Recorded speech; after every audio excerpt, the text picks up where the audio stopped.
안녕하십니까. 역대 최고 대표 마크 수입니다. 오늘 주제는요, 바람을 피는 심리 라는 주제로 영상을 찍어볼까 해요. 최근에 여러 내담자들이 상대방의 바람을 통해서 상처받고 마음적인 치료, 회복을 위해서 저한테 상담 문의가 꽤 많이 와요. 그분들이 이 영상을 좀 보고 이해하셨으면 좋겠습니다. 그리고 바람을 핀 당사자도 이 영상을 보고 좀 자기를 돌아볼 수 있는 시간이 되면 어떨까라는 생각을 합니다. 저에게는 특별히 두 가지 부류의 사람들이 많이 상담 문의가 옵니다. 바람을 당해서 상처받은 사람들이 연락이 오는 케이스가 있고요. 또 바람을 피고 죄책감 때문에 연락이 오는 사람들도 있습니다. 그러니까 양쪽 다 저에게 상담 문의가 와요. 그럼 저는 과연 이분들에게 어떤 솔루션을 드리고 어떻게 말을 해드리냐? 저는 사실 이 바람에 대해서 이야기를 많이 해드리는 편입니다. 특별히 바람을 피고 이제 나는 다시 피지 않을 거야 라고 하시는 분들에게 저는 항상 이런 말을 해요. 당신이 바람을 핀 건 상대방이 본인에게 다가왔기 때문에 핀 것이 아니라 본인에겐 병이 있는 거다 라고 저는 말합니다. 사실 바람은 단순히 충동적인 것들을 한번 한 것이 아니라 이미 병으로 내면 안에 고스란히 자리 잡고 있다라고 저는 말씀드리고 싶어요. 이게 어떤 의미냐? 사실 바람을 핀다라는 건 이 사람 마음 안에 사랑에 대한 어떤 가치관이 많이 뭉개져 있을 가능성이 큽니다. 예를 들어 바람을 피는 사람의 특징들이 있죠. 첫 번째는 설레임이 사랑이라고 생각하는 사람들이 굉장히 많아요.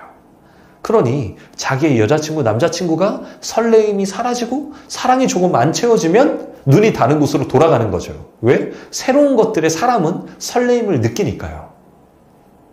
두 번째, 보통 바람을 피는 사람들은 절제력이 많이 부족합니다. 그러니까 자기 통제감이 많이 떨어져요. 그러니까 어떤 상황들이 올 때 감각적이고 육감적으로 모든 것들을 행동하는 성향이 굉장히 많아요. 그렇기 때문에 주어진 것들이 있으면 그냥 먹어봐야 된다는 거죠. 그러니까 뒷일을 깊이 있게 생각하지 않는다. 이 두 가지 특징이 있는 것 같아요. 그래서 바람을 필 때는 사실 이 사람의 심리를 알고 정말 앞으로 바람을 피지 않겠다라고 다짐하는 건 어떤 감각적인 거, 어떤 의지를 가지고 될 수 있는 것이 아니라 사실 내면의 치유가 일어나야지만 바람을 멈출 수 있습니다. 많은 사람들은 나 이제 각오했어. 다시는 바람 피지 않을 거야 라고 생각하지만 시간이 지나서 또 새로운 자극이 오고 또 새로운 환경이 있으면 또 본인도 모르게 그것들을 먹고 그것들을 또 행동하고 움직인다라는 거죠. 그럼 또 그때 또 다짐하죠. 나 이제 다시는 바람 피지 않고 눈을 함부로 돌리지 않을 거야. 미안하지만 그것은 좀 멈춰 있을 뿐 또 바람을 필 가능성이 굉장히 높다라고 저는 말씀드립니다. 그럼 어떻게 해야 되냐? 사실 바람은 어린 시절의 결핍, 사랑에 대한 아픔들이 쌓였기 때문에 그런 것들을 외부의 어떤 자극들이 채워지지 않으면 본인이 괴로운 거예요. 그렇기 때문에 계속 새로운 자극들을 추구해야 되는 거죠. 근데 어떡합니까?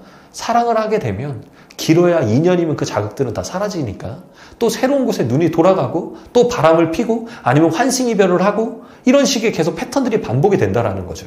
그래서 이런 분들은 사실은 자기 내면을 좀 살펴보고 치유가 꼭 필요합니다. 그리고 사랑이 뭔지에 대해서 제대로 배워서 꼭 바람을 잡으셔야 된다는 거죠. 그러니 바람에 대해서 이별을 당한 사람이거나 상처가 있으신 분들은 상대방이 나 진짜 다시는 피지 않을게 라고 해봤자 또 시간이 지나면 바람 필 가능성이 굉장히 높기 때문에 아예 단절하시는 것이 좋습니다. 다만 이 상대방이 정말 내적 치료를 받고 그게 왜 문제인지를 스스로 깨닫고 스스로 사랑에 대한 것들에 대한 훈련들을 하고 그래도 정말 나한테 최선을 다하는 모습을 보여주셨다라고 하면 그제서야 다시 만남을 한 번 정도 생각해 보셨으면 좋겠어요. 상대방의 말 때문에 나 진짜 바람 안 필게 이거 실수였어 하는 사람들은 무조건 손절하십시오. 왜? 그 사람은 또 그것들을 쉽게 그런 식으로 넘어갈 것이기 때문입니다. 오늘은 여러분들에게 바람의 속성과 바람을 피는 이유에 대해서 좀 짧게나마 나눠봤습니다. 바람 때문에 힘들어하시는 분들 손절이 답입니다. 다만 이 사람을 용서하고 싶다라고 하면 적어도 이 사람이 이런 태도로 이렇게 자기를 돌아보는 이런 퍼포먼스를 보여주지 않는다면 절대 만남을 가지시면 안 된다. 라는 마지막 말로 오늘 영상을 마무리 짓도록 하겠습니다. 저는 여러분들의 사랑을 응원합니다. 그리고 여러분들이 행복하셨으면 좋겠습니다. 이상 마크 최였습니다.